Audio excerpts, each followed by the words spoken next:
Pilot ప్రాజెక్టుల వెనక ఏం జరుగుతుంది, ప్రభుత్వం ఎందుకు ఇట్లా వ్యవహరిస్తుంది, మనం మాట్లాడదాం. ఇవాళ మనతో పాటు చర్చలో జాయిన్ అవుతున్నారు రాజకీయ విశ్లేషకులు శ్రీశైల్ రెడ్డి గారు. గుడ్ ఈవినింగ్ అండి శ్రీశైల్ గారు. ఎట్లా అర్థం చేసుకోవాల్సిన అవసరంగా అనిపిస్తుంది? ఇప్పటి వరకు మనం చూసినాం క్షేత్రస్థాయిలో రియాలిటీ ఎట్లా ఉంది, ఈ పైలట్ ప్రాజెక్టులు కావచ్చు, హామీలు అమలు కావచ్చు, ఎట్లా ఉందని చూస్తూ ఉన్నాం. అంటే ప్రభుత్వ ఉద్దేశం ఏ విధంగా ఉందని అనుకోవాలి ఇదంతా చూస్తుంటే?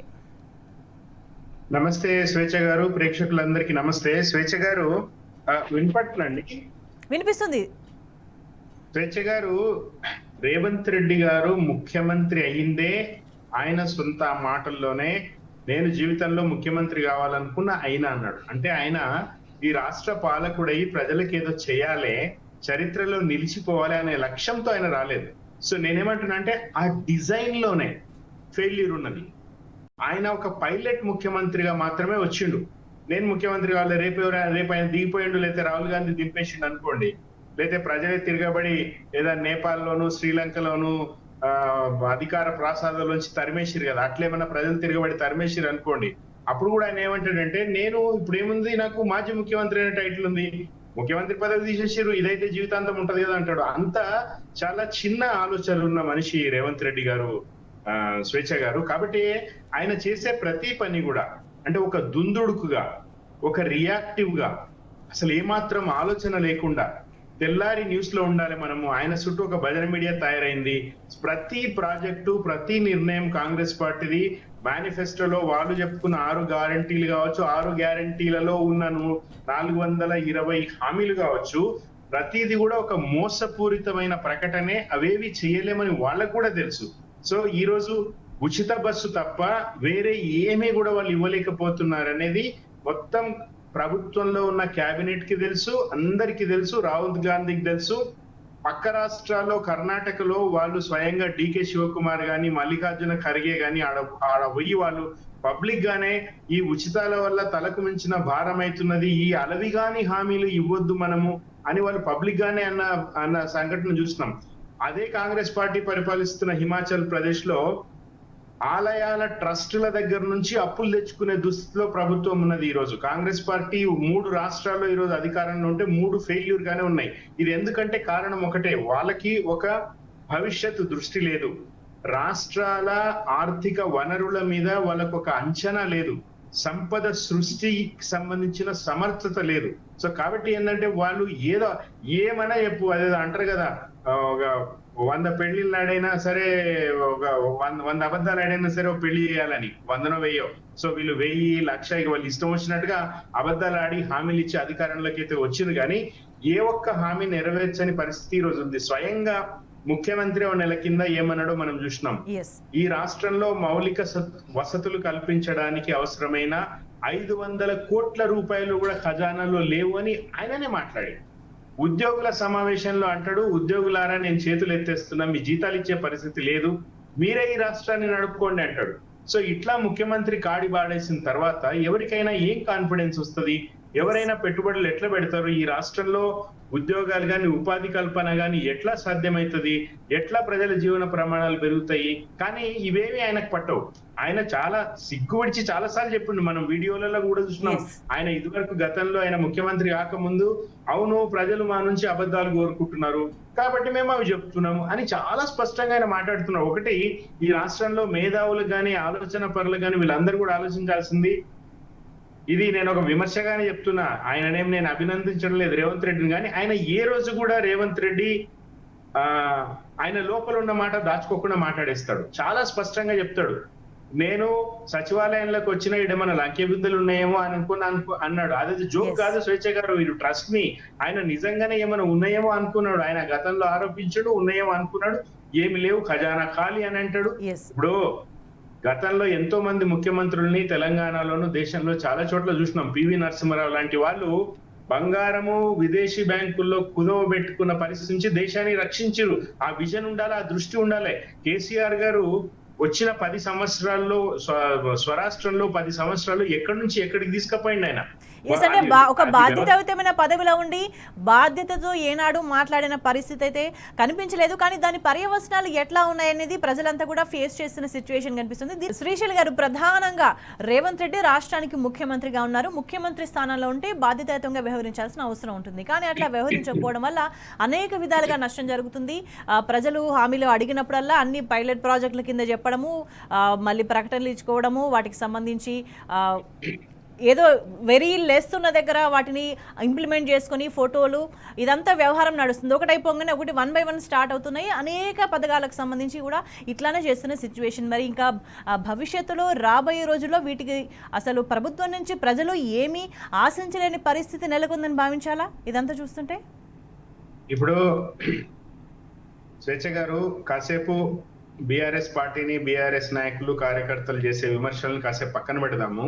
ఇప్పుడు ఈ రోజు తెలంగాణలో రాష్ట్ర వ్యాప్తంగా మనకు వాట్సాప్ లోను, సోషల్ మీడియాలోను మనకు వస్తున్న వీడియోలు, మనకు వస్తున్న ప్రజల ఆగ్రహవేశాలకు సంబంధించినవి చూస్తే వాళ్ళు ఏ పార్టీకి చెందిన వాళ్ళు కాదు స్వేచ్ఛ గారు. వాళ్ళు చాలా సింపుల్ గా ఏమడుతున్నారంటే, రేవంత్ రెడ్డి నువ్వు మాకు ఇస్తానన్న మాకు ఇప్పుడు మాకు నువ్వు రైతు బంధు ఇస్తలేవు, నువ్వు మాకు రుణమాఫీ ఇస్తలేవు, మాకు ఇస్తానన్న 500 ఇస్తలేవు, బోనస్ ఇస్తలేవు, మా పెన్షన్లు పెంచుతానో పెంచలేదు, మాకు కళ్యాణ లక్ష్మి ఈ రోజు వరకు దిక్కులేదు, అసలు కళ్యాణ లక్ష్మి చెక్కులే రావడం లేదు, ఇంకా తులం బంగారం అసలు ఇంపాసిబుల్, ఇప్పుడు 1,00,000 రూపాయలు అయిపోయింది తులం బంగారం. So impossible.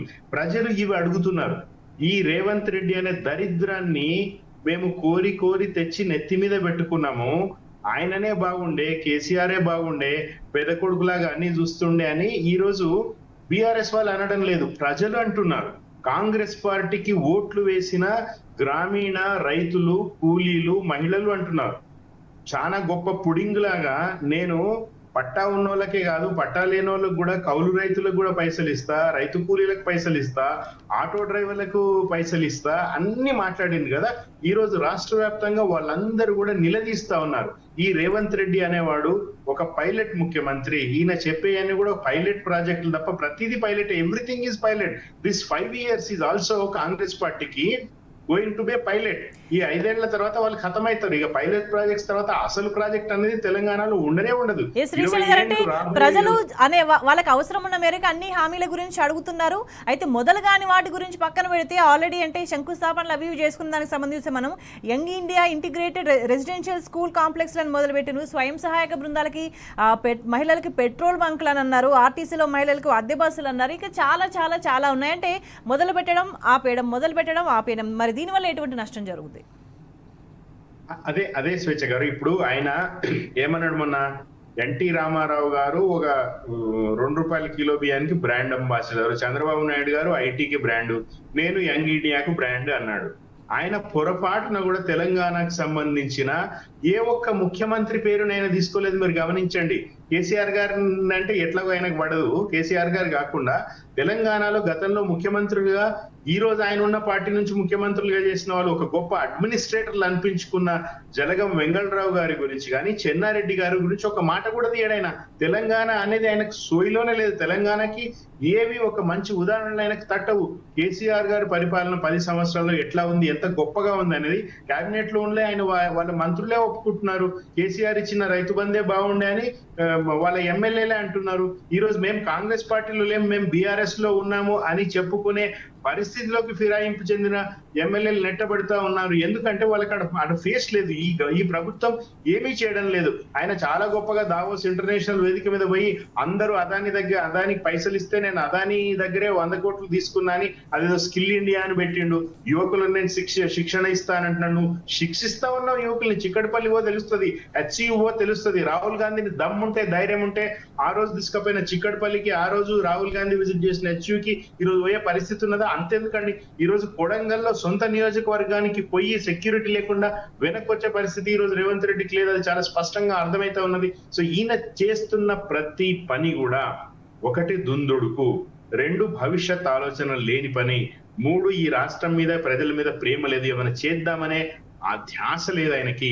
నేను ముఖ్యమంత్రిని కావాలనుకున్న అయినా. శ్రీశైల్ గారు చాలా భవిష్యత్తు మీద స్పష్టంగా ఆలోచన లేదంటే రాష్ట్ర భవిష్యత్తు మీద ఆలోచన లేదు, కానీ తన భవిష్యత్తు మీద ఆలోచన చాలా క్లియర్గా ఉన్నట్టే కనిపిస్తుంది. ఎందుకంటే రాహుల్ గాంధీ కూడా మీరు ఇంతకుముందు అన్నారు అనేక చోట్లకి మరి వచ్చి తిరిగే పరిస్థితి లేదు. దేని గురించి రాహుల్ గాంధీ మాట్లాడాడు, కానీ వాళ్ళకి ఎక్కడైతే లబ్ధి చేకూరుతుందో, ఏ అంశాలు మాట్లాడితే లబ్ధి చేకూరుతుందో వాటికి సంబంధించి మాత్రమే మాట్లాడుతున్న సిచ్యువేషన్. రోహిత్ వేముల చట్టం చేయడానికి ముఖ్యమంత్రికి లేఖ రాశాననేది చూసి ఆశ్చర్యపోతున్న పరిస్థితి. అంటే ఇప్పటిదాకా ఏమి మాట్లాడిన రాహుల్ గాంధీ ఈ విషయం గురించి మాట్లాడిందంటే వాళ్ళకి లబ్ధి చేకూర్చే విధంగా.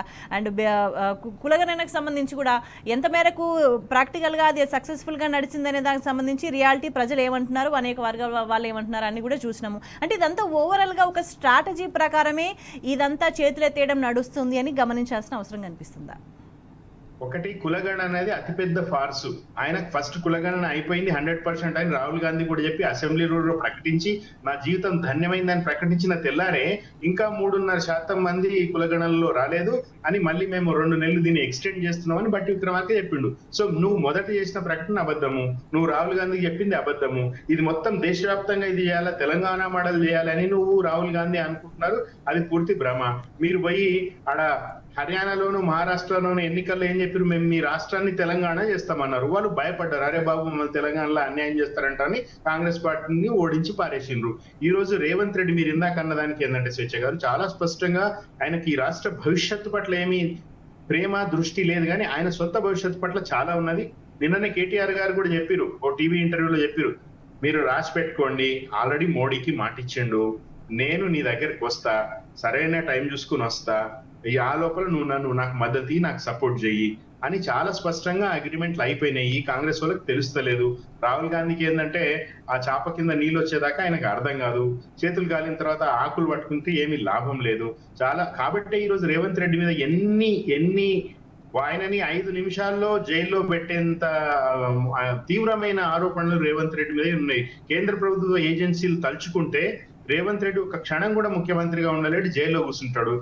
కేటీఆర్ గారు చెప్పారు, అమృత్ స్కామ్ కి సంబంధించిన ఆధారాలతో సహా ఢిల్లీలో అందరికి ఇచ్చిండ్రు, కానీ నరేంద్ర మోడీకి ఉలుకు పలుకు ఉండదు. పొంగులేటి శ్రీనివాస్ రెడ్డి ఇంటి మీద ఈడీ దాడులు చేస్తారు, ఏమైనాయో తెలియదు. మళ్ళీ అన్ని అంటే కంప్లీట్ గా ఈ రోజు కాంగ్రెస్ పార్టీ ప్రభుత్వాన్ని నరేంద్ర మోడీ కాపాడుతా ఉన్నాడు. నరేంద్ర మోడీ కాంగ్రెస్ ని కాపాడాలనే ఉద్దేశంతో కాపాడుతలేడు. ఈ రేవంత్ అనేవాడు మనోడు, రేపు పొద్దున మా దగ్గరికి వస్తాడు అన్న ఉద్దేశంతోనే కాపాడుతున్నాడు. చాలా స్పష్టంగా ఈ 2 జాతీయ పార్టీలు ఈ తెలంగాణ ప్రజల గొంతుక అయిన బీఆర్ఎస్ పార్టీని లేకుండా చేయాలనే ఉద్దేశంతోనే 2 జాతీయ పార్టీలు కలిసి పనిచేస్తున్నాయి.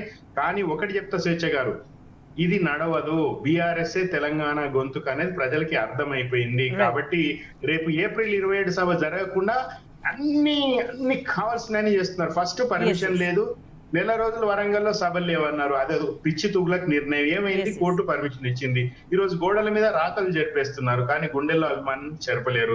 ఈ రోజు కేసీఆర్ మీద కేటీఆర్ మీద కేసులు పెట్టాలని ఏవో మన పిచ్చి ప్రయత్నాలు చేస్తున్నారు. వీళ్ళు ఎంత బంతిని అణగదొక్కాలని చూస్తే అంత ఎత్తుకి ఎగురుతుంది స్వేచ్ఛ గారు. ఇది తెలంగాణ అవసరం. నేను బీఆర్ఎస్ పార్టీ పక్షాన బీఆర్ఎస్ కోసం మాట్లాడడం లేదు.